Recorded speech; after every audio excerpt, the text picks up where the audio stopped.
I'm Julia Morton, and this is now on at With You I Want to Live, an exhibition pulled from the collection of Gordon Locksley and George T. Shea. Rather than focus on a single era, theme, or movement, this extraordinary collection features divergent works of art. Seen together, they create unique visual harmonies that enrich the individual pieces and highlight the importance of art in general. Locksley began collecting in the early 1960s when he opened a gallery in Minneapolis. The first rule that I made for myself was that I would never sell a piece of art that I didn't own. I would never show a piece of art that I didn't own. That I had to believe in it enough to buy it.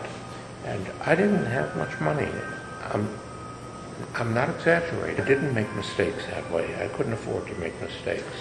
Did I make mistakes? I've made notorious mistakes. Collecting emerging art, as Locksley did, is a daring adventure. As he explains in the exhibition catalog, these artists were just young guys starting out when he got interested in their work. He adds, "I saw things that I hadn't seen before, and I knew that these artists were adding to the vocabulary of art and the way we look at art. Now many are considered masters, but when first shown, Locksley admits he would have to get down on his hands and knees and beg clients to buy." You can hate it.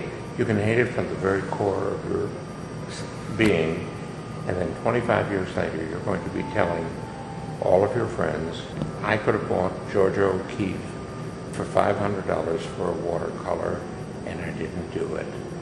Well, you should have.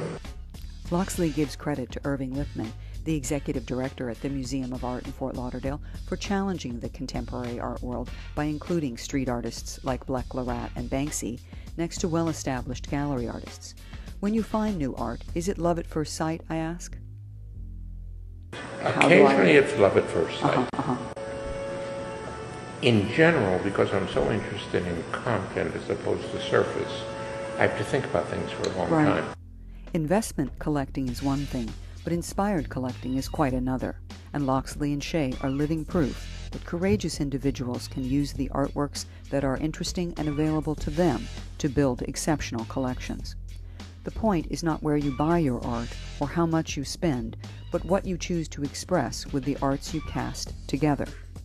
Locksley quotes the old saying, "Life is short, but art is long," to make the point that gifted art collectors live on, enhancing their own lives in the process, and the lives of all who experience the visionary collections they create.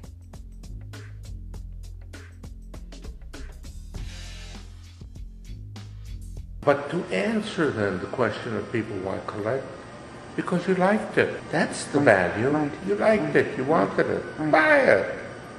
Art changes your life forever. With You I Want to Live, the Gordon Locksley and George T. Shea collection, is now on at the Museum of Art in Fort Lauderdale through March 22, 2010. I'm Julia Morton. This is now on for City Arts and cityarts.info. Thank you for watching.